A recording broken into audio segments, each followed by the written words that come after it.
Ok, muy buenas noches, aquí los presentes en el Meet y a los que nos están siguiendo ahorita en nuestras redes sociales, en Facebook. Este es el segundo conversatorio que estamos realizando para el curso de actualización en dinámica y simulación en proteínas. En esta ocasión contamos con tres de nuestros instructores, Karim Salazar, Gustavo Olivos y Ana Paula Vargas, que van a estar poniendo algunas preguntitas que les voy a estar realizando. Entonces, bueno, creo que ya vamos directo a las preguntas. Entonces, lo primero es que me gustaría que ustedes se presenten, chicos. Quizás, Karim, tú puedes empezar presentándote. Sí, hola chicos. Sí, bueno, actualmente estoy haciendo investigación con el grupo de la profesora María Quintana de la Universidad Nacional de Ingeniería en diseño de dispositivos electrónicos. Un poco tal vez diferente a lo que he venido haciendo, pero en verdad no lo es tanto. Hay muchos dispositivos electrónicos en los que se implementa o forman parte en biomoléculas, enzimas, aptamers, pueden ser sensores. He estado en proyectos de sensores, pero actualmente estamos en un proyecto de energías renovables. Y hay muchas biomoléculas que forman parte de dispositivos del día a día, como nuestras pantallas LED de celular, eh, como las células solares. Hay compuestos eh, biológicos, de naturaleza biológica. Solamente que yo creo que tal vez no es tan conocido porque no le hemos sacado provecho a nuestros compuestos activos. Eso de repente es lo que nos diferencia tal vez de Japón, que ellos sí tienen caracterizado todo. Saben exactamente qué compuesto activo que viene de la naturaleza puede servir para un sensor, para un LED, para una célula solar. Conocen todas sus propiedades o la mayoría de ellas, las tienen en base de datos y nosotros estamos conociéndolas recién. Y bueno, yo hago modelamiento, pero últimamente colaborando con equipos experimentales. Y bueno, actualmente también en una startup donde estamos armando una plataforma que permita hacer formulaciones mucho más rápidas en base a características físico-químicas, pero también estadísticas de experimentos. Es algo más macro, pero la idea es que permita a las industrias hacer formulaciones mucho más rápidas, más eficientes. En este caso son formulaciones para el control de plagas, donde también interviene biomoléculas e interacciones con biomoléculas. Y bueno, en eso estoy y bueno, cada vez más adentrándome en el mundo experimental. Es todo un cambio de chip, porque yo siempre he sido bien teórica. Pero llega un momento en la que los modelos tienen un límite que se complementa muy bien con el experimento y el gap que existe entre ellos se puede resolver con Machine Learning. Entonces, estamos trabajando en ese gap. Bueno, eso es todo de mi parte, chicos. Gracias. Ok, muchas gracias, Karim. Ahora adelante, Gustavo, nos gustaría conocer un poco más sobre tu experiencia, ¿no? Bien, gracias, Fabricio. Mi nombre es Gustavo Olivos. Yo ahorita estoy localizado en la ciudad de Chimbote, en Perú. Y bueno, yo tengo formación de biólogo agricultor y también soy maestro en informática biomédica, con mención en informática. Y bueno, ahora ando haciendo ambas cosas, tanto cosas de acuicultura, cosas de web lab, microalgas y con con otras cosas, básicamente con microscopía de flujo para identificar especies, que algunas son indicadores ambientales, que, bueno, es un tema muy aparte de la bioinformática, pero también trabajo con dos grupos bueno, con 3 grupos en realidad. Uno de ellos es el grupo de Dr. Mirko Simic, en Cayetano, con el que estamos haciendo algunas colaboraciones en simulación de dinámica molecular de la PZ-ASA, que es una enzima de la tuberculosis, de Mycobacterium tuberculosis, que es muy resistente, que en realidad el Perú tiene problemas de cepas, con las cepas resistentes y las extremadamente resistentes. Entonces, para entender esos mecanismos de resistencia y para evaluar qué tan, digamos, qué tan complejas son esas mutaciones, hacemos uso de las herramientas computacionales. En este caso, la simulación dinámica molecular y algunas otras técnicas que ya programamos digamos, desde el laboratorio in-house para poder extraer la información. Eso por un lado. Por otro lado, también trabajo con el grupo de bioinformática de Giordano, Rupón Palacio, que se denomina Umbrella Bioinformatics.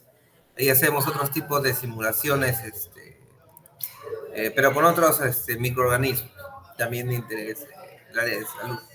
El trabajo que yo me estaba enfocando ya hace bastante, bueno, hace unos meses, a raíz de que salió la viruela del mono, del monkeypox, entonces hay algunas proteínas en virus que se están empezando a caracterizar y que se están proponiendo con nuevos targets. Entonces estamos desarrollando también algunas metodologías y proponiendo algunos enfoques de dinámica molecular híbrida, tanto coarse grain como full atomistics, para entender la formación de estas estructuras proteicas que están más relacionadas con proteínas de unión al DNA y también hacer ensayo de virtual screening, dinámica molecular para encontrar potenciales fármacos para estas proteínas, estos virus. Y recientemente me voy a entrar a hacer el doctorado en el Instituto Fundamental de Ciencias de Investigación de la Academia Polaca de la Ciencia. Ya el fin de mes me voy para Polonia a hacer el doctorado y ahí voy a trabajar con modelos Coarse-Grain en nuevas variantes y todas las variantes conocidas de SARS-CoV-2. Entonces, la ventaja que tenemos con los modelos Coarse-Grain es que podemos acceder a escalas de tiempo muy largas y a sistemas biológicos mucho más grandes, es decir, ya hablamos de millones de átomos. Bueno, lo que sería billones de átomos en una dinámica clásica, con Coarse-Grain, y podemos hacer escalas de milisegundos, o sea, ponle 17, 18, 20, perdón, no milisegundos, sí, milisegundos, en un día, cosas así. Entonces, mi trabajo ahora va a estar enfocado más en el campo de la simulación molecular en el área del Coarse-Grain. Y bueno, eso, aparte también trabajo en la Universidad de Santa, estoy apoyando publicaciones, estoy evangelizando a toda la comunidad científica por acá sobre el uso de látex, programación científica.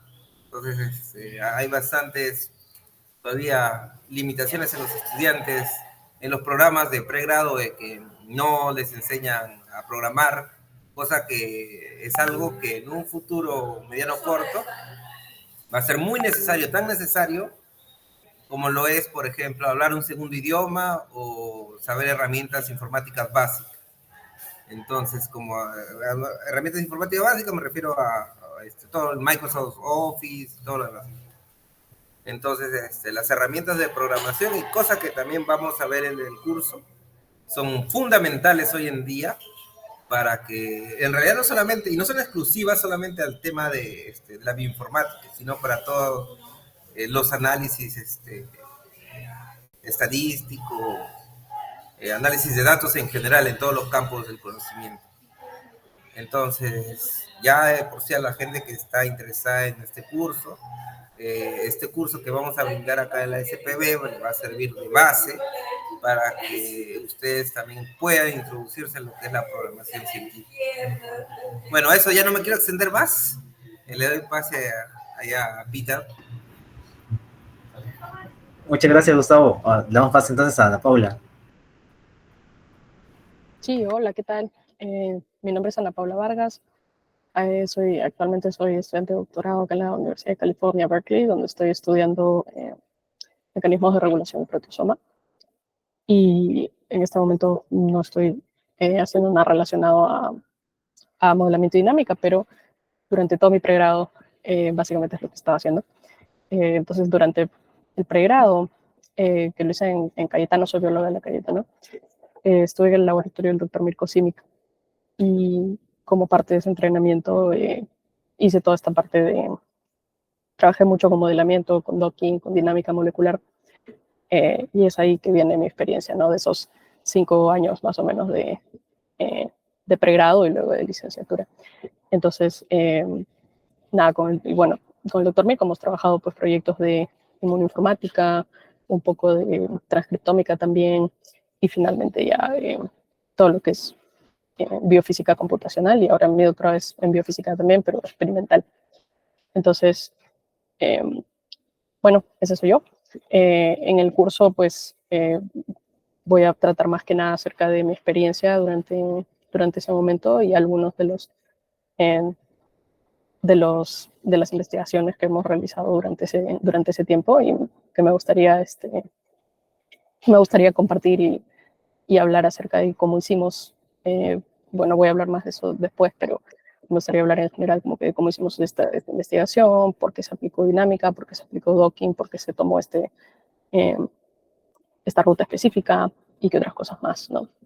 Y concuerdo mucho con lo que dijo Gustavo, de hecho con Gustavo hemos trabajado también bastante, pero concuerdo mucho con lo que dijiste de que estas son como las herramientas básicas que necesitas si es que quieres pues hacer bioinformática estructural, ¿no? Creo que esta es como que la base, y entonces es muy bueno. Creo que eso cubre. Ok, muchas gracias, Ana Paula. Ahora pasamos a la siguiente pregunta. ¿En qué proyectos relacionados a la simulación o dinámica molecular se encuentra actualmente participando, ¿no? Comenzamos con quizás Karim.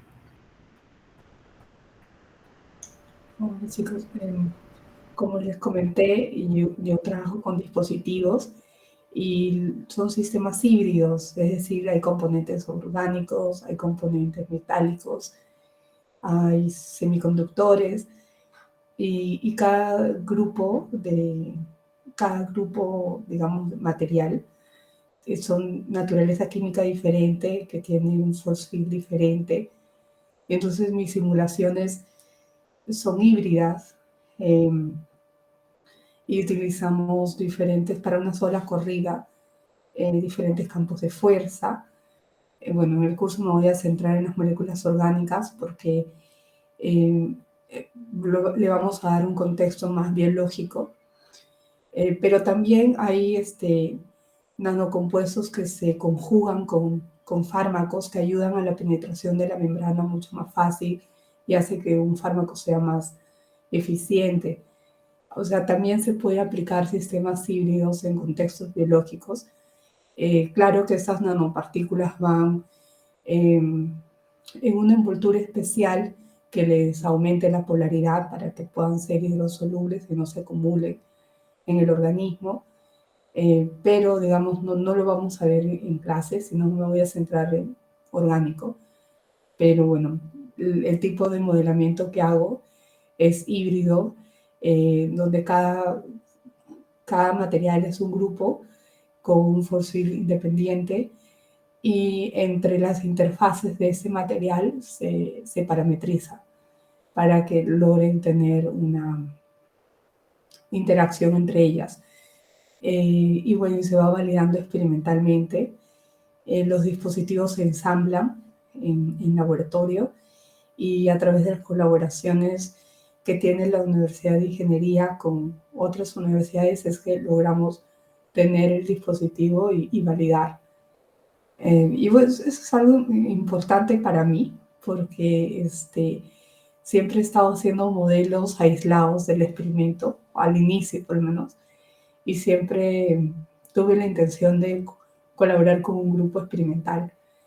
Y ahora tengo esa oportunidad y es un cambio de chip porque tengo que entender bien el experimento para poder replicar mejor mis simulaciones y contextos diferentes donde hay vallas de concentración, hay vallas de bulk, o sea, consideraciones cuando uno escala un material o cuando uno tiene un experimento, ¿no? Que de repente no lo ves cuando solamente haces modelos aislados, un sistema cerrado, ideal, perfecto y lindo. Este, a veces se pueden ver escenarios diferentes solamente porque no tomas en consideraciones de cómo se realizó el experimento, hasta el método en cómo se secó la muestra. O sea, son cuestiones sencillas de repente para el experimental, que de repente lo puede obviar, comentárnoslo, pero en la simulación es importante. Es muy importante entender el paso a paso del experimento para poderlo replicar en el modelo. Y es un cambio de chip totalmente, porque ellos tienen que entenderme a mí y yo tengo que entenderlos a ellos. A veces no es tan fácil, pero de eso se trata la colaboración, ¿no? De formar un híbrido ahí. A veces no se puede simular a la perfección un experimento, pero llegar a acuerdos en cuál va a ser el alcance, que vamos a poder responder con el modelo. Entonces, llegar a esos acuerdos son interesantes, esas reuniones con los experimentalistas. Y bueno, es lo que estoy haciendo actualmente con el grupo de la profesora María Quintana. Y bueno, también entendiendo cómo se hacen los experimentos, necesito entenderlo. Entonces, a veces también estoy en el laboratorio tomando notaciones o reuniéndome más con los experimentalistas que antes eh, para hacer un mejor modelo, ¿no? Que les pueda servir, que les pueda ser útil. Y bueno, a eso me estoy dedicando actualmente. Y otra cosa que les olvidé, como son sistemas híbridos, estas interfaces es un micromundo, un nanomundo, que muchas veces las interfaces ocurren eventos eh, realmente interesantes, entonces esta interfaz necesita parametrizarse mejor. Yo estoy estudiando diversos tipos de campos de fuerza para hacer esas interfaces más acorde al experimento, porque hay muchos eventos que ocurren en la superficie, entonces hay campos de fuerza especiales para ver lo que ocurre en esas interfaces de diferentes materiales. Entonces estoy adentrándome en campos de fuerza diferentes que anteriormente cuando me dedicaba solo al orgánico. Y bueno, uno de esos campos de fuerza es el REAX y lo estoy llegando a entender cada vez un poco mejor, parametrizarlo mejor. Todavía no me siento una experta en REAX, pero por lo menos de algunos tipos de materiales sí. Y bueno, ahorita es mi campo de fuerza favorito por el momento porque me ayuda a resolver bastante lo que estoy haciendo. Así es, chicos. Ok, muchas gracias, Karim. Ahora pasamos con Gustavo. Que me gustaría que nos comentes en qué proyectos te encuentras relacionado en cuanto a simulación y dinámica molecular.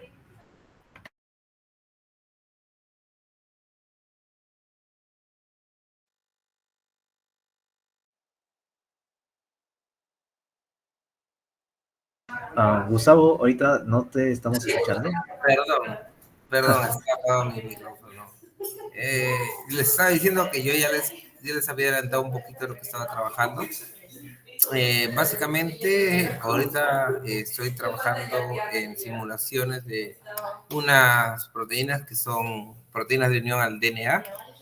Son se le denomina TBP, Telomere Binding Proteins, que están relacionadas con la protección del DNA durante el ensamblaje del virus. Entonces, el proceso de replicación del virus, bueno, primero, hay varios approach cuando uno quiere targetear o quiere diseñar un fármaco.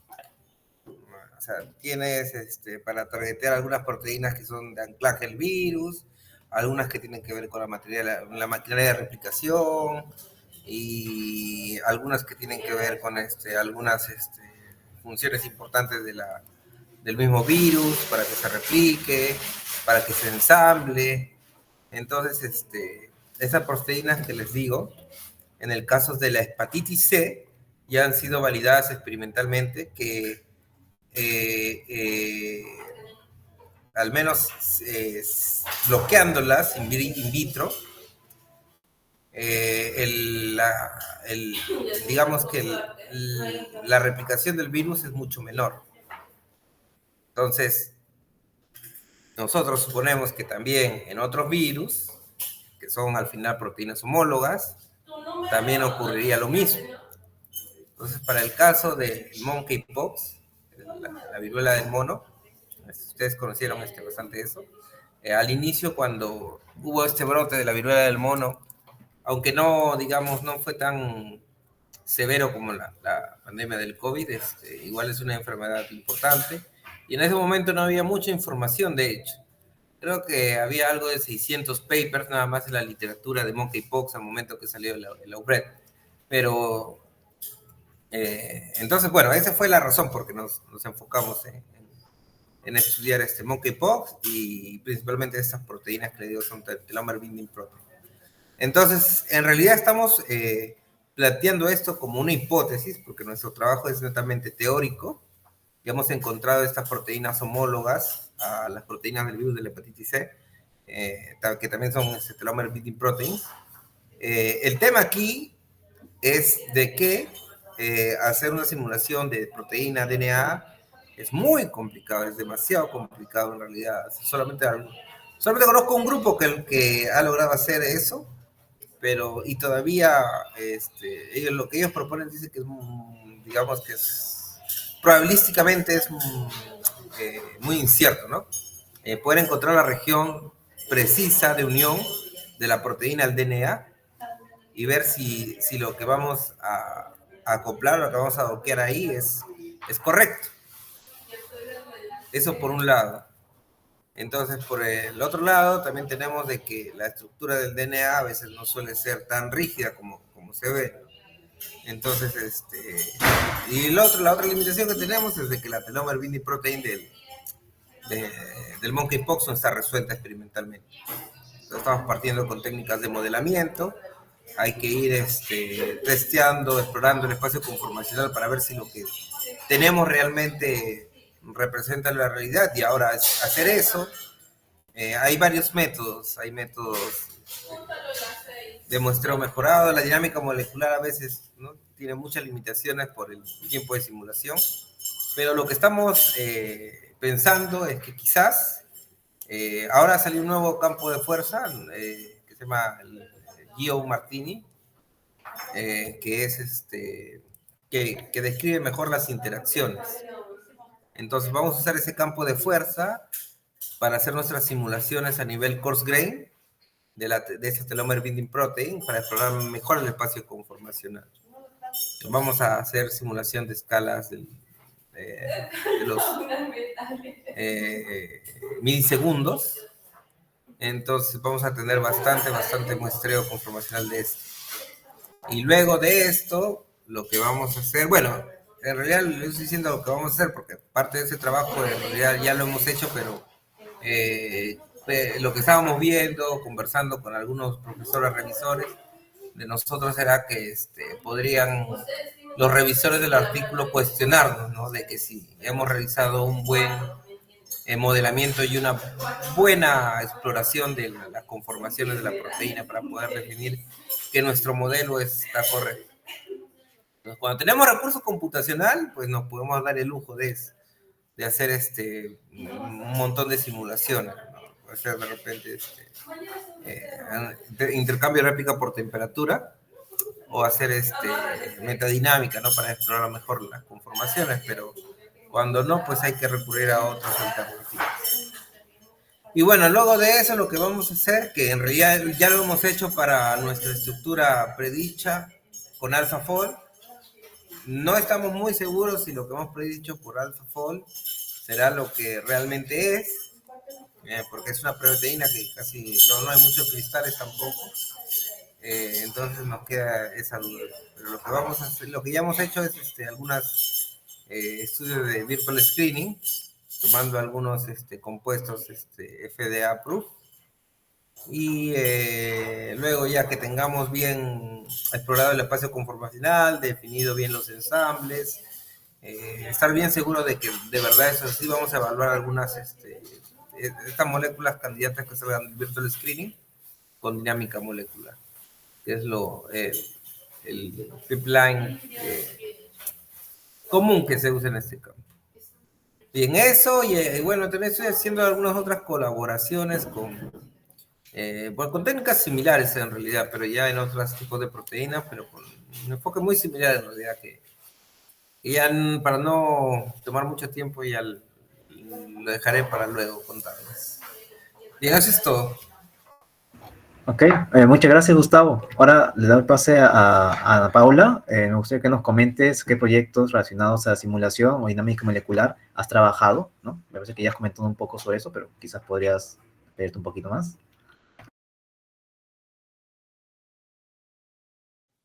Sí, Fabricio, claro. Bueno, yo como dije hace un ratito, yo ya no estoy trabajando actualmente, desde que empecé el doctorado ya no estoy trabajando en esa parte, pero lo que les puedo contar y en la parte que de hecho me gustaría compartir en el curso es acerca del último proyecto que hicimos con el doctor Mirko justo antes de empezar mi doctorado. Entonces, creo que ese va a ser el main focus. Antes de eso estuve trabajando en modelamiento estructural de mutantes de la RNA polimerasa de Mycobacterium tuberculosis, por ejemplo, para identificar mutaciones compensatorias a resistencia a antibióticos, que estas mutaciones compensatorias en realidad son unas mutaciones que se dan porque, o suponemos que se dan porque cuando Mycobacterium tuberculosis se vuelve resistente a algún antibiótico, usualmente se debe a mutaciones en la RNA polimerasa de la bacteria, pero obviamente la RNA polimerasa es una proteína muy importante.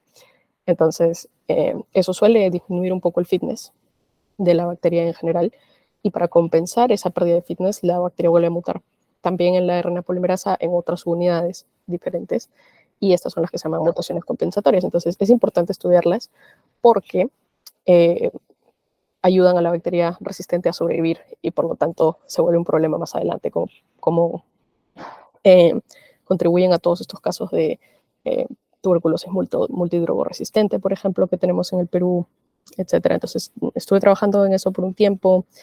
Creo que ese fue uno de mis primeros proyectos, y lo que más bien me gustaría compartir, bueno, también he modelado como que otras proteínas de tuberculosis, ¿no? Docking de otras proteínas de tuberculosis, etcétera.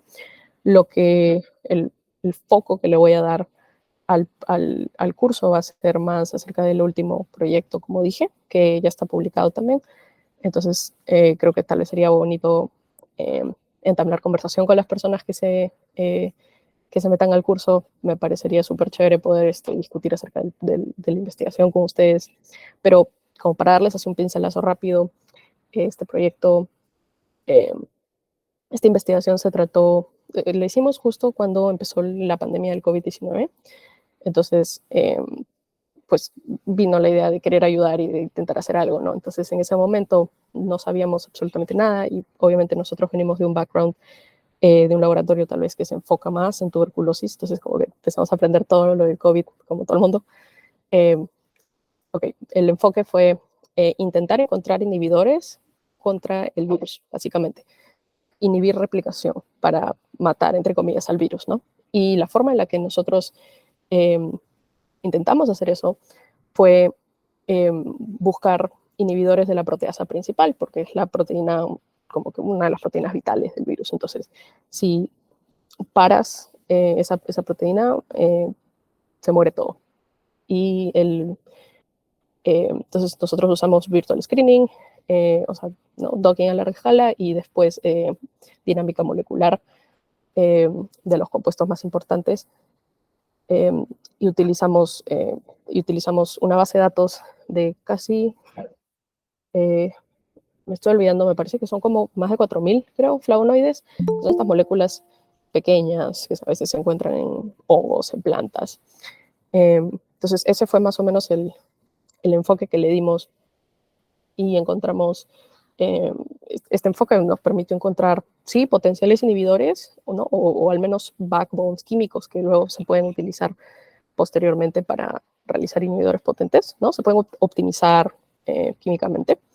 Y no solo eso, sino que también encontramos un movimiento estructural con la dinámica de la propia proteasa, que creo que es lo más como chévere, lo más importante, ¿no? Y eso ya después también fue validado. Entonces, sí, creo que sería bonito como que discutir sobre eso y ese va a ser el enfoque que le voy a dar, pero obviamente también estaría feliz de, si alguien quiere hablar sobre los otros proyectos anteriores, también bienvenido. Gracias.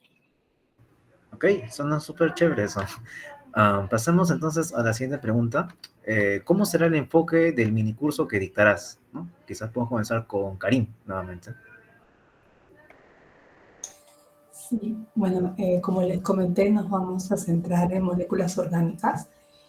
Y bueno, nos vamos a centrar en resolver dos principales campos de fuerza que se utilizan en biología, que es el Lambert y el Chark. Y para ello es necesario, cuando uno incorpora, por ejemplo, como dice Ana Paula, quiere estudiar la interacción de una proteína con un inhibidor, generalmente las bases de datos que están subidas en plataformas libres es para los aminoácidos esenciales, aminoácidos, lípidos, azúcares. Pero muchas veces nuestro inhibidor es un compuesto nuevo, puede llegar a ser nuevo, y necesitas parametrizar o conocer los parámetros para sumarle a la dinámica de toda la proteína. Entonces, ¿cómo resuelves ese gap de información? ¿No? Porque recuerden que la dinámica molecular necesita parámetros que le den información de la naturaleza química, porque es que no resuelve desde los principios fundamentales, entonces necesita agarrarse de cierta información previa, química, que están en los parámetros. Entonces, existen varias formas de obtener esos parámetros, la forma experimental, que de repente la voy a narrar rápidamente, la forma de mecánica cuántica, que también lo podemos hablar un poco en el curso, y existe otra forma que es en base a parámetros referenciales de interacciones ya conocidas y que uno va haciendo un factor de escala para ajustar a las interacciones de átomos de tu compuesto en particular. Es más rápido y han sido validados.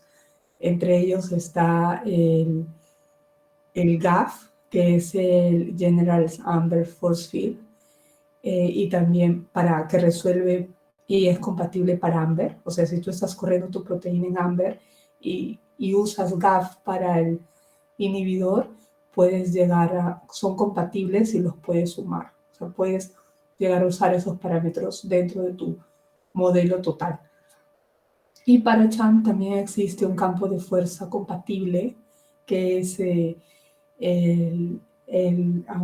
CHARMM Generalized Force Field, el SFG. Son plataformas, ya existen plataformas donde los puedes calcular. Y como les digo, es la forma más rápida y que se han validado para pequeñas moléculas orgánicas. Y bueno, es una forma de cálculo de las constantes de fuerza y también de cargas para agregar a tus files de la proteína y correrlas todas juntas. Y bueno, son usadas, han sido validadas, se utilizan en papers, pero igual podemos conversar sobre las otras formas de parametrizar. Incluso estas herramientas que se tienen semiempíricas actuales han sido validadas en sus publicaciones con experimentos. Es por eso que son seguras de usarlo para compuestos orgánicos pequeños. Pero si uno quiere hacer sus propios force fields de manera independiente, también se puede hacer. De repente lo podemos hablar en clase o tal vez debatir, ¿no? Porque en qué situaciones usar uno, lo otro, lo podemos debatir. Y bueno, quisiera que la clase sea conversatorio. Si es que ustedes tienen alguna experiencia previa, la conversación va a ser mucho más rica, pero si no lo tuvieran, yo les voy a hacer las preguntas clave, las preguntas que todos nos hacemos al momento de enfrentarnos con un residuo nuevo, con un inhibidor nuevo, qué hacer, ¿no? Cuando no tienes información, ¿no? Algunos tips por dónde empezar y lo suficientemente robusto como para poder responder al revisor desde ese punto de vista, porque todos hemos pasado a enfrentarnos luego al revisor cuando hemos creado nuestros propios parámetros, así que también vamos a hablar de eso. Ok, muchas gracias, Karim. Quizás pasamos con Gustavo, entonces. ¿Cómo sería el enfoque del curso o minicurso que vas a dictar? Bueno, yo voy a empezar dictando introduciéndoles a los alumnos a lo que es la programación científica en el entorno de Linux, que es Ubuntu. Olvidé también mencionarles eso. También evangelizo a las personas en la migración de Windows a Ubuntu, porque la mayoría de las cosas que nosotros hacemos en biofísica computacional es sobre la plataforma, sobre un entorno de Linux en general. Usamos Ubuntu porque es lo que para nosotros es lo más conveniente. Ubuntu tiene una interfaz bastante amigable, se pueden correr multiprocesos, entonces es una arquitectura bastante buena para nosotros y amigable. Entonces, las personas que desean introducirse en este campo, quieran o no, tienen que aprender a programar. Y esa es la base de todos los algoritmos, ya sean para hacer dinámica molecular, para hacer modelamiento de proteína, para hacer docking, para hacer análisis, para hacer cualquier tipo de simulación, ya sea clásica, cuántica, coarse grain o híbrida, etcétera, y cosas. Todo esto, para todo van a necesitar aprender a programar. Uno, porque la mayoría de los programas la mayoría de los algoritmos que son software libre no tienen una interfaz gráfica. Casi todas las cosas se trabajan por línea de comandos. Y la otra, porque ustedes cuando van a hacer investigaciones reales, la vida real, se van a enfrentar a una gran cantidad de datos. Esa cantidad de datos ustedes no las pueden manejar manualmente. No hay forma. O sea, por ejemplo, le digo, ¿no? Si van a hacer un virtual screening de, ponle 1 millón de compuestos, o sea, de la vida van a poder a armar cada una de los compuestos manualmente. Entonces aquí es donde entra la programación. Entonces en el curso que vamos a dar, lo primero que se les va a enseñar de mi parte es aprender a programar en un entorno de Linux, Ubuntu. Entonces también ya de aquí les voy a ir recomendando de que si pueden instalen Ubuntu, en internet hay bastantes tutoriales, pueden hacer un doble buteo si es que tienen Windows, si tienen Windows pueden hacer un doble buteo para que tengan Ubuntu y Windows al mismo tiempo. Tienen que tener cuidado porque tienen que hacer una partición de su disco. Entonces, todo está en internet. Y lo otro que vamos a hacer ya en sí es la dinámica molecular. Entonces, la dinámica molecular en realidad hay varias técnicas, varias variantes. Lo que nos vamos a enfocar en el curso es hacer una dinámica molecular de una proteína en agua. Eso es lo que nos vamos a enfocar porque eso es lo más clásico y de ahí para que hagan todas las dinámicas o para que al menos aprendan a hacer las demás variantes, se les va a hacer bastante sencillo. Solamente son variantes, modificación de algunas cosas que tienen que hacer y ya está, pero la base es eso. Y los pasos son similares en todo. Entonces vamos a ver lo que es el manejo de archivos, cómo se crean los archivos de topología, cómo se generan, cómo se solvata, cómo se ioniza, cómo se equilibra el sistema, se le agrega la temperatura, la presión y luego se produce la dinámica como tal. Entonces todo eso vamos a ver en el curso y algunos detalles sobre los análisis que se pueden hacer. Eso es principalmente. Ok, muchas gracias, Gustavo. Ahora pasamos con Ana Paula. ¿Cómo será el enfoque de minicurso que dictarás? Pues yo lo he pensado más,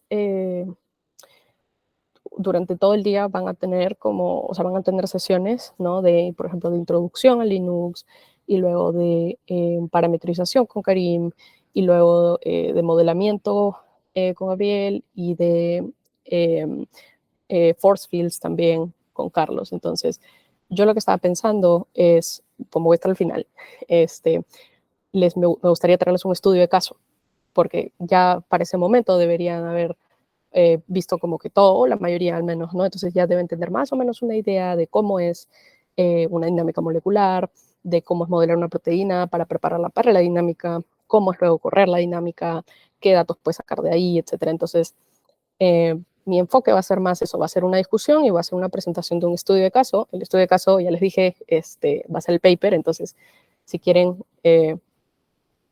supongo que lo puedo dejar por ahí, lo pueden ir leyendo si gustan y pueden venir también con preguntas, pero obviamente no es necesario, yo voy a hablarles acerca de eso, entonces no se preocupen. Pero creo que va a ser más que nada eso, voy a presentar ese estudio de caso y por qué y cómo hemos elegido utilizar las técnicas que hemos usado, ¿no? Docking por un lado para hacer virtual screening exhaustivo y por el otro lado dinámica molecular con los parámetros específicos que hemos usado. Y además de eso también voy a, eh, voy a explicar y esta va a ser la parte práctica, van a poder también, voy a enseñarles la forma en la que nosotros analizamos la dinámica, porque por supuesto la dinámica tiene un componente visual, ¿no? Que siempre obviamente tienes que darle play a la dinámica y ver cómo se mueve, ¿no? Y cuál es el comportamiento de tu sistema a lo largo del tiempo. En este caso estamos evaluando la interacción de un de ligando proteína o inhibidor proteína. Entonces, va a ser el foco principal. Pero, ¿qué iba a decir? Bueno, pero también obviamente hay otros parámetros, digamos, un poco más como estándares que se utilizan para interpretarla, ¿no? Como, no sé, el RMCD, el radio de giración, etcétera.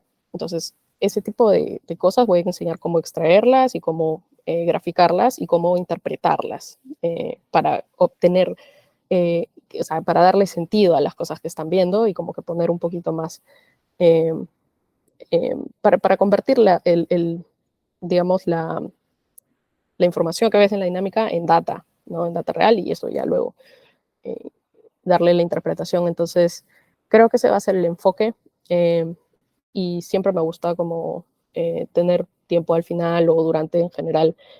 Obviamente pueden interrumpir con preguntas. A mí me gustaría que sea más como una conversación, como una discusión acerca de las técnicas, acerca de verdad lo que deseen.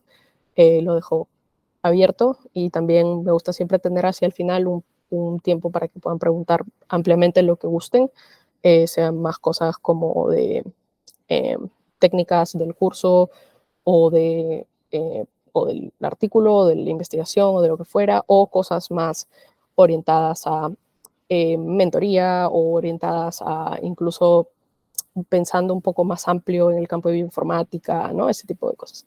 Entonces, ese va a ser como que los últimos, creo, 10 minutos, pero todo el resto, pues ya lo dije por ahí. Y obviamente, si tienen alguna pregunta desde ya, voy a estar monitoreando los comentarios y tal vez puedo ir resolviendo. Sí, va a ser así. Ok, muchas gracias, Ama. Y pasamos a la última pregunta, que sería, ¿qué consejos brindarías a los investigadores que quieran iniciar en esta área, ¿no? Entonces, comenzamos con Karim. Sí, bueno, algo que a mí me ha servido es la lectura de las publicaciones centrándome en los métodos, ¿no? Pero realmente comprender por qué un autor usó ese método, qué pudo haber hecho la diferencia entre ese método y otro, y entender la lógica de una publicación. O sea, no solamente mirarlo por afuera, sino realmente poniéndome en el lugar del autor. Eso a mí me sirvió bastante, incluso en el Journal Club lo practicamos porque es una forma de lectura un poco diferente, más comprometida con entender el raciocinio y el método.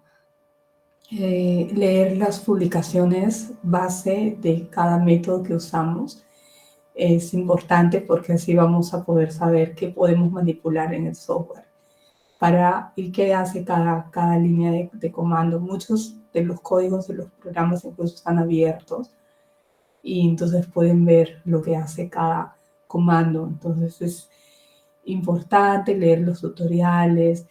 A veces hay summer schools del mismo grupo creador del software y a veces hay scholarships para asistir, así que revisen todo el summer school y apliquen a los scholarships. Y bueno, correr, aunque sea no tengas una gran computadora, corre un sistema un poco más pequeño, de repente no hagas un equilibrio exhaustivo, pero tener tus experiencias propias de armar tus propios inputs y ver que por lo menos están corriendo los primeros pasos sin error. Ya luego cuando haya la oportunidad en que tengan una computadora robusta, pueden coger sus inputs y mandar a correr tiempos más extensos, pero por lo menos entender pedagógicamente lo que hace cada comando y jugar con los comandos, jugar con los parámetros. ¿Y qué pasa si le agrego esa temperatura? ¿O qué pasa si le aumento el paso del tiempo a esa simulación? Ir jugando. Sobre todo si todavía no están en un... A veces uno quiere, claro, es lo óptimo estar en un grupo de investigación, pero ustedes pueden estar haciendo sus propias experimentaciones desde alumnos de pregrado. Los softwares son libres, está la información ahí, incluso van a aprender sin presión, porque una vez que estás en el grupo de investigación tienes que sacar resultados. Vayan aprendiendo sin presiones, pero con la alegría de aprender algo nuevo. O sea, eso nunca creo que se debe perder. Y sentir realmente la alegría cuando conquistas un reto. Yo creo que eso te va a acompañar toda la vida. Y no ver los primeros fracasos como algo negativo, sino tomarlo más como un reto. Como decir, eso no me va a vencer, yo tengo que seguir. De repente, si estás saturado, darse una vuelta, salir a caminar, pero volver, siempre volver. Incluso me lo digo a mí misma, porque a veces yo también termino odiando una proteína. Sueño con esa proteína porque todavía no la descifro, pero creo que esa actitud no ayuda. De repente sí uno necesita distraerse en un momento y volver. Siempre tratar de volver con una nueva visión. De repente es el momento de hacer una lectura en qué es lo que están haciendo otros grupos, ¿no? Con esa misma proteína en la que tú estás trabajando. ¿Qué es lo que están haciendo ellos? ¿Qué es lo que puedes implementar tú también? Eso más o menos. Ok, muchas gracias, Karim. Ahora pasamos con Gustavo. ¿Qué consejo brindarías a los investigadores o futuros investigadores que quieran iniciar en esta área? Bien, yo lo que les recomendaría mucho es de que traten de ser bastante autónomos con su aprendizaje. En este campo, si bien ustedes van a tener van a llevar este curso, hay muchas cosas que ustedes luego la van a tener que descubrir por ustedes mismos. Y la información está ahí.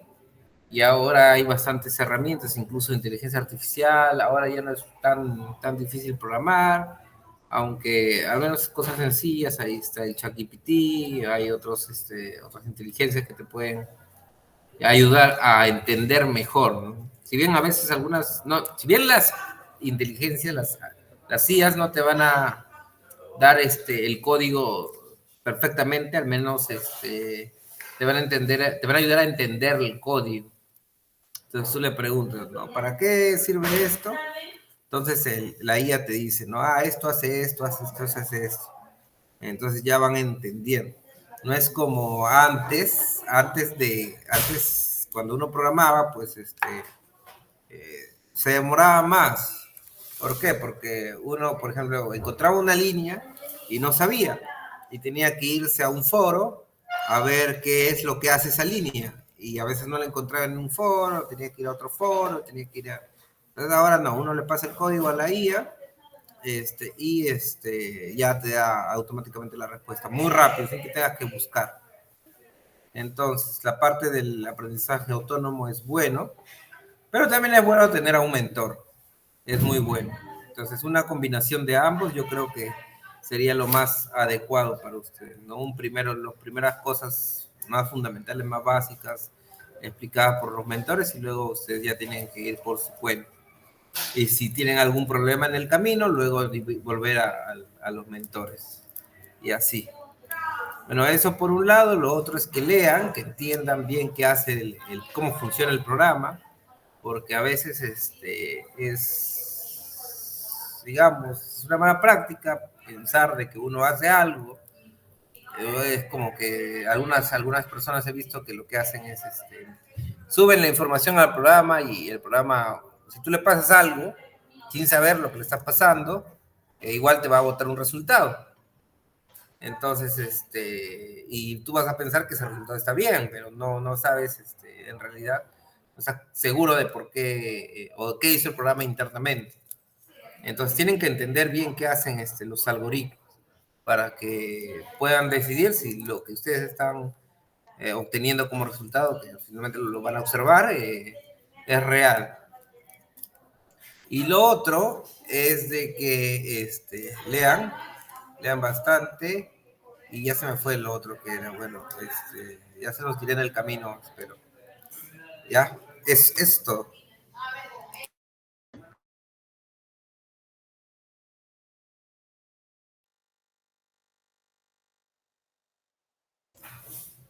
Eso era todo, y dije, eso era todo. Ok, estaba hablando sin prender el micrófono, discúlpenme. Muchas gracias, Gustavo. Ahora pasamos con Ana Paula. Repito la pregunta: ¿qué consejo brindarías a los investigadores o futuros investigadores que quieran iniciar en esta área, ¿no? Quizás algunos de ellos están escuchándonos ahorita mismo por transmisión, están aquí en Meet, o ya los conocerás el día del curso, ¿no?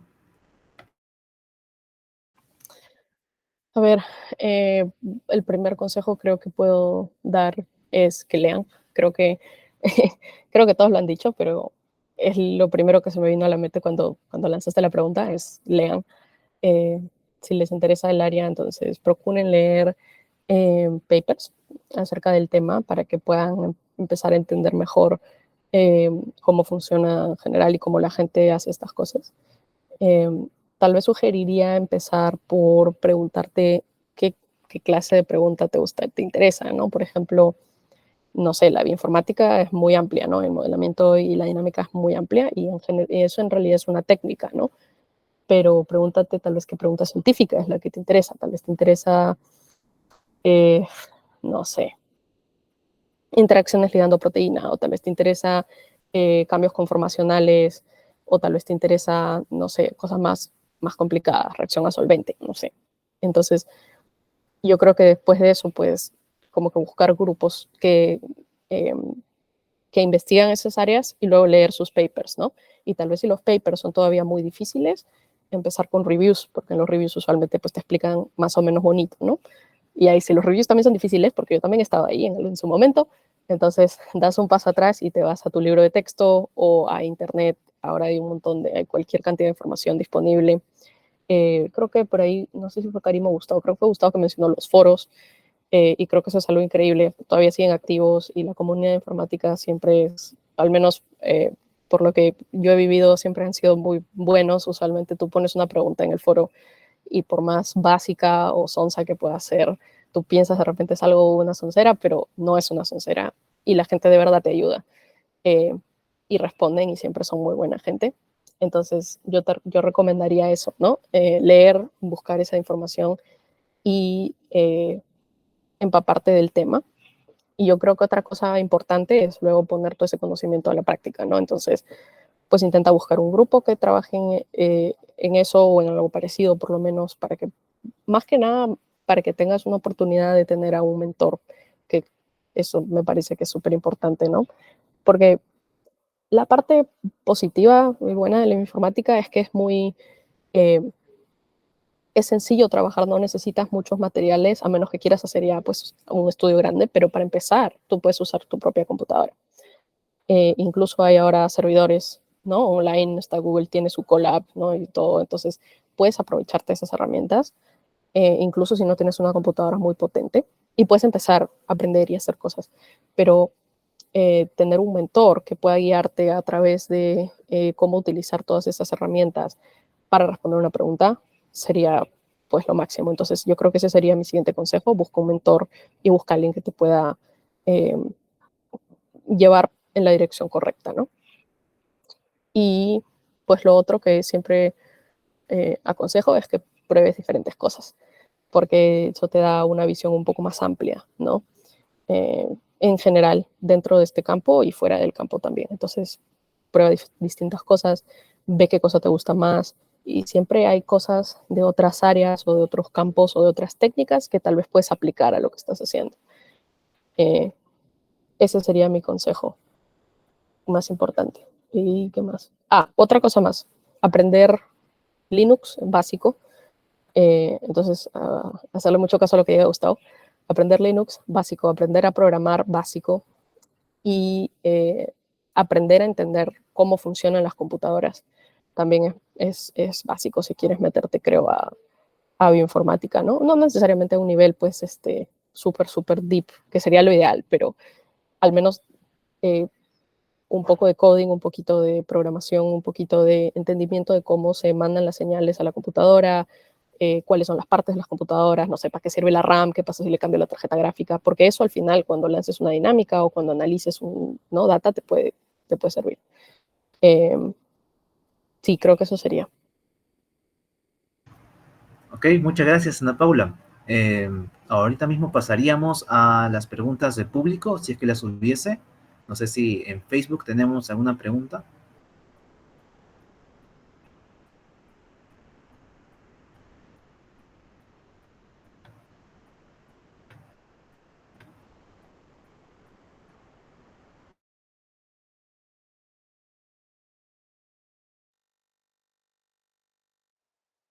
Si no, alguien quizás de que se encuentre aquí, algún participante de este Meet que desee realizar o formular alguna pregunta a nuestros expositores.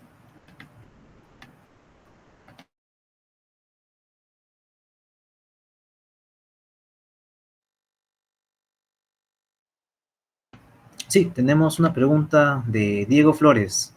¿Con su sistema de Ubuntu será suficiente para las sesiones prácticas? Preguntan. Yo no puedo responder, si me lo permite. Yo creo que sí puede ser, al menos para que aprendas a programar, con el PowerShell puede ser suficiente. Pero para programar, pero para el tema de la dinámica es un poco más complejo porque necesitas eh, estar dentro del sistema para empezar a correr cosas. Incluso necesitas, a veces vamos a necesitar instalar algunas otras dependencias y va a ser un poco complicado. Entonces yo te recomendaría que hagas un doble buteo. Además que si tú tienes un subsistema, en realidad no estás aprovechando muy bien tu sistema, ¿no? Para hacer estas cosas. Entonces, dependiendo también de tu computadora, puede haber problemas. O sea, podría haber problemas, podría ser un inconveniente. Yo te recomendaría que hagas un doble buteo. Pero más te recomendaría que dejes Windows y te migres a Ubuntu de raíz. Que empieces a hacer todo en Ubuntu. Eso es. Muchas gracias, Gustavo, y muchas gracias, Diego, por tu pregunta. ¿Tenemos alguna otra consulta por Facebook?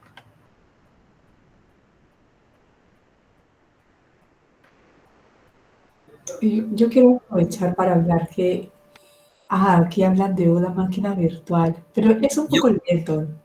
yo puedo volver a... perdón, no, o sea, sí funciona, pero nuevamente es lo mismo, es partir tu computadora en dos. Imagínate que estás partiendo tu computadora en dos y los recursos computacionales están yendo a la mitad en tu máquina virtual. Entonces ya es casi ya nadie casi usa máquinas virtuales para esto, sobre todo porque las cosas que necesitan hacer no funcionan ahí. O sea, sí funcionan, pero los recursos computacionales, el recurso computacional de computador se parte en dos. Entonces, no es muy conveniente hacer eso. No te recomiendo instalar una máquina virtual. Quizás una máquina virtual te serviría, no sé, pues en un workshop, no algo así muy particular, pero para trabajar, no. No, a veces, por ejemplo, ¿no?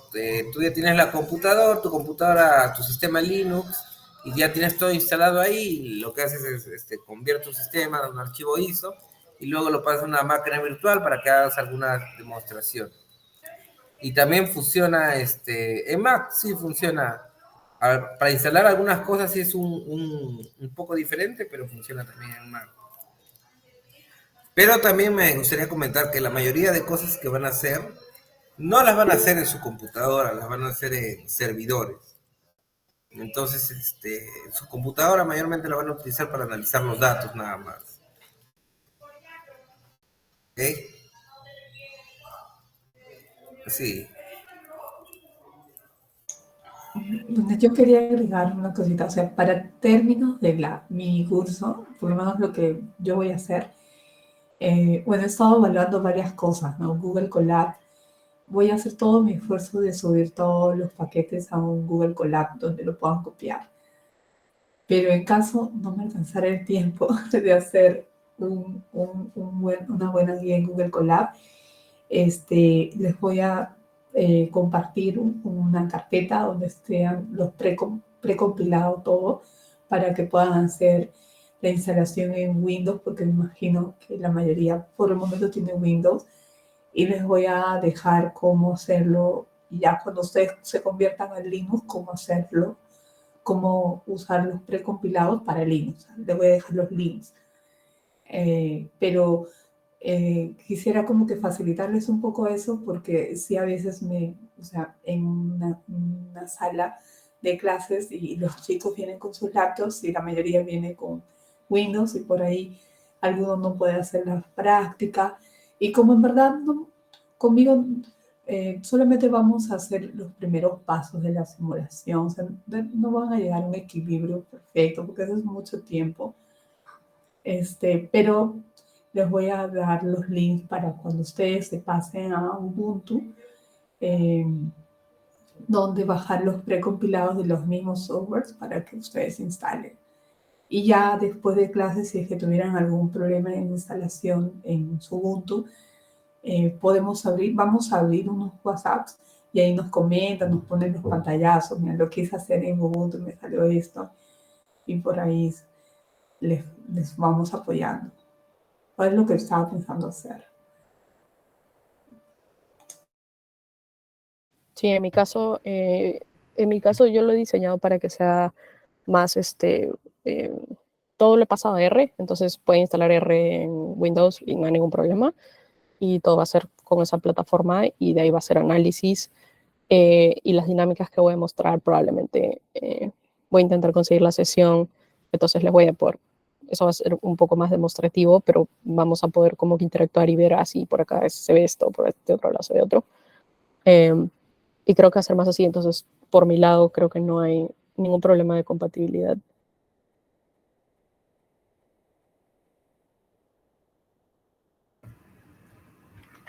Ok, muchas gracias por sus preguntas. Me parece que no hay más tampoco en Facebook, entonces creo que ya podemos ir cerrando esta sesión, a no ser que alguien quiera dar unas palabras finales.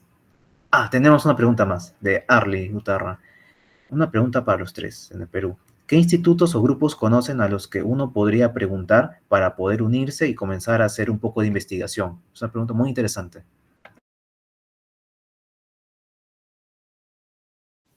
Pues creo que depende. Depende de qué cosa te gusta. Si estamos hablando de bioinformática, bueno, en general creo que lo mejor que se puede hacer es ir a las universidades. Creo que en Perú es más universidades. Entonces ir a las universidades y tal vez buscar en la página web cuáles son los, ya, ok, claro, cuáles son los grupos que están trabajando con eso actualmente. Yo conozco, bueno, conozco el laboratorio en UPCH, conozco al laboratorio del doctor Mirko Sipik, porque estoy trabajando ahí. También sé que la doctora Claudia Machicado está trabajando en bioinformática, pero creo que no en biología estructural.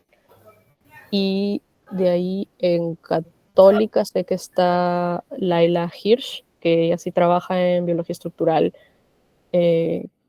No sé si sigue con esto de las bases de datos de proteínas, pero esos son tres nombres que se me vienen así rápido a la cabeza. Por ahí tal vez Gustavo y Karim tienen otras recomendaciones. Hay Carlos, pues, ¿no? Sí. Carlos, bueno, Sí, no sé si él tiene él está haciendo algo. sí, él está haciendo biología estructural.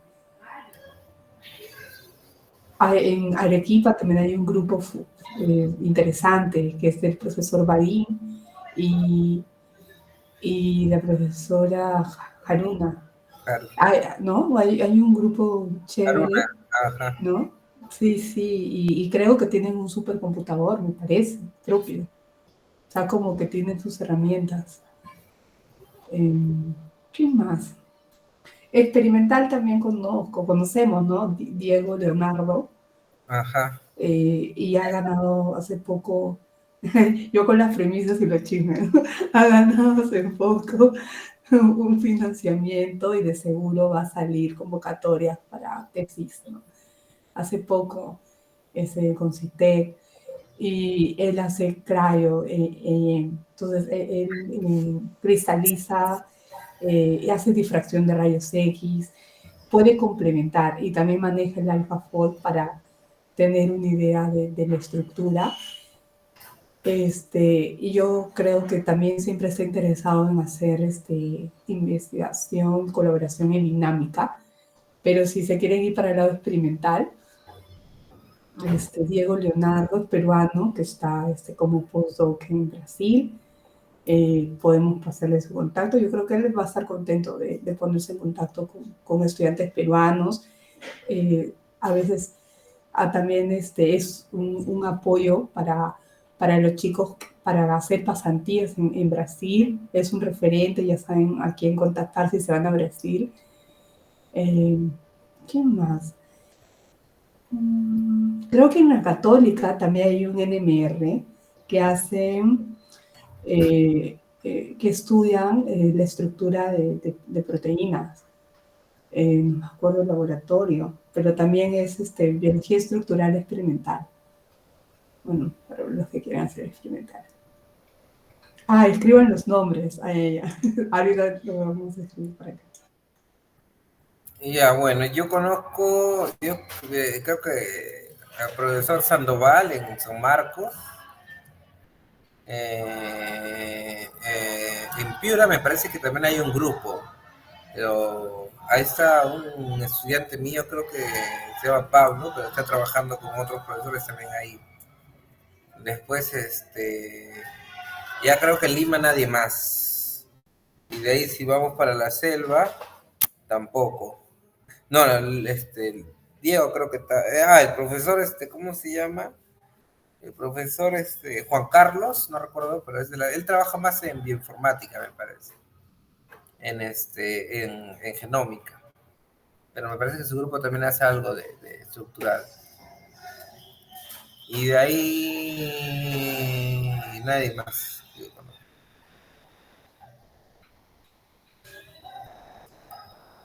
No, y creo que ya he mencionado a la mayoría de grupos, ¿no? Ujú. Por aquí también nos pregunta Arley, ¿es muy difícil entrar al laboratorio del doctor Mirko para alguien fuera de la Cayetano? He visto que tiene bastantes personas y es muy famoso. ¿Quién lo dice? ¿Quién lo dice? Lo pregunta Arley Gutarra. No sé No, si... digo, ¿quién responde a nosotros tres? Ah, ya. Bueno, no sé. Lo que, si tú quieres, Gustavo, tú estás en nuestro grupo. Tú también. Bueno, a ver, yo creo, el doctor Mirko es contra buena gente. Este, pero sí, el doctor Mirko trabaja en tuberculosis. Entonces, si tú quieres trabajar en tuberculosis, entonces, si tú quieres trabajar, por ejemplo, en otra cosa, yo creo que va a ser bien difícil que el doctor Mirko te acepte. Entonces, si de repente es lo mismo, pero aplicado a tuberculosis, pues chévere. Pero si es algo con otra cosa, va a estar un poquito complicado ahí, porque el doctor médico solo trabaja en tuberculosis. Bueno, o sea, principalmente, ¿no? Eh, Después, bueno, tienen que escribir, pues lo que yo les recomiendo es de que escriban correos, ¿no? Acá nos movemos más en correos, ¿no? Y te responderá, dile, soy tal persona, quiero hacer tal cosa, tengo experiencia acá. Y yo creo que el doctor Mirko valora mucho a la gente que tiene experiencia, ¿no? Y eso nada más. No sé si ustedes quieren complementar algo. Yo digo algo rapidito, yo creo que qué tan difícil o no va a depender de muchos factores, pero no pierdes nada intentando de todas formas. Entonces, sí diría mandarle el correo. Por ahí puedo dejar, supongo, no sé. Creo que está en la web. Bueno, por ahí voy a buscar la web y la pongo y su correo. Entonces, sí, mándale un correo, como dijo Gustavo, ¿no? Dile, ya soy tal persona, de repente tengo esta experiencia, me gustaría hacer esto, estoy interesada en hacer esto.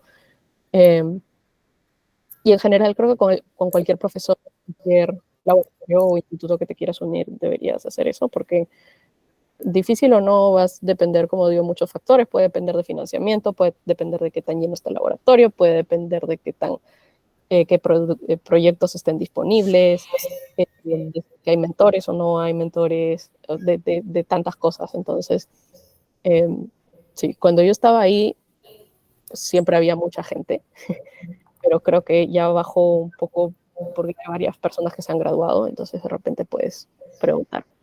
Ese sería mi consejo. Bueno, yo puedo compartirles mi experiencia porque yo estudié en el laboratorio y no era de Cayetano. Yo creo que siempre hay como que estrategias para aproximarse a los profesores. En mi caso, yo conocía amigos que estaban trabajando con el profesor y me enteraba de los proyectos por ellos. Entonces, justo nuestra experiencia, o sea, mi experiencia también ha sido por desarmar computadoras y armarlas.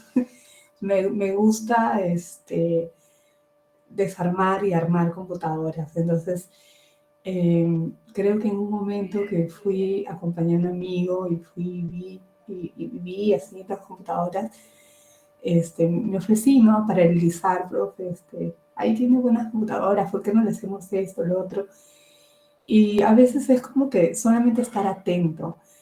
O sea, no me imaginé en ese momento trabajar en un proyecto. Sí quería, pero todavía no había un proyecto aperturado como para que admitiera un nuevo estudiante. Pero como yo quería estar ahí, yo quería de todas formas estar involucrada. Entonces yo me ponía a arreglar algunas cosas en el laboratorio, con tal de estar ahí. Y bueno, con mis amigos, ¿no? De pasada los visitaba. Y así poco a poco, y cuando hay la oportunidad de un proyecto nuevo, ya no eres una persona pues sin rostro, ¿no? O sea, ya tienes rostro y ya es un poco más fácil de tener la confianza y decir, profesor, yo creo que lo puedo hacer o hay que probar esto, lo otro. Y creo que esa fue mi estrategia, o sea, tratar de inmiscuirme como sea en el laboratorio, con algo que yo sabía que podía hacer para, o sea, para el laboratorio, y mi interés era básicamente estar ahí, o sea, yo quería estar ahí. Y he aprendido biología, yo siento que he aprendido más de biología en el grupo de investigación que en mi pregrado. O sea, yo aprendí, o sea, mi escuela ha sido desde el laboratorio, porque yo no vengo de biología. O sea, llegó un momento en que estaba haciendo proyectos con biólogos y decían, ¿cómo ha dado el vuelco mi vida totalmente? Porque mucho depende del entorno en el que te rodeas. Yo siento que llegué en un buen momento, a un buen lugar, que después yo ya hablaba como biólogo, me había transformado sin darme cuenta y me gustó, porque uno decide estar en un entorno particular. Creo que eso me ayudó. Y aparte que yo quería, o sea, estudiar física. O sea, yo en mi mente, yo creo que sí, volvería hacia atrás, hubiera estudiado física. Y entonces también por eso sentía ese interés de conocer al profesor, porque el profesor viene o sea, su background de física, entonces siempre lo admiraba, entonces para mí era un plus estar ahí. Entonces sí lo recomiendo bastante. Y bueno, el profesor es súper buena persona, me ha enseñado, o sea, yo no sabía, tenía biología general, así imagínense, tenía biología general y en mi carrera llevas hasta microbiología, pero biología molecular, no. Imagínense, estando en el laboratorio, el profesor es lo que más aprendí. Entonces es una bonita escuela aquí en Perú. Estoy muy agradecida y bueno, ahí he conocido a mis grandes amigos, porque el laboratorio donde vas te da amigos.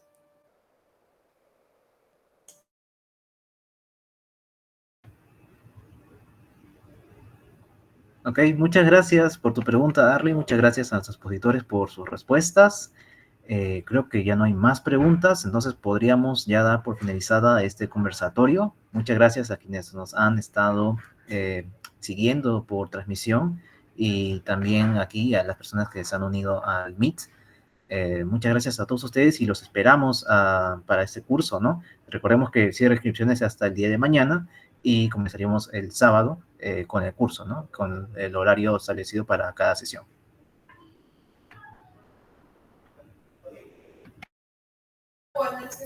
Bien, gracias a todos, chicos. Nos vemos el sábado. Gracias, nos vemos el sábado. Es la super maratón. Nos vemos.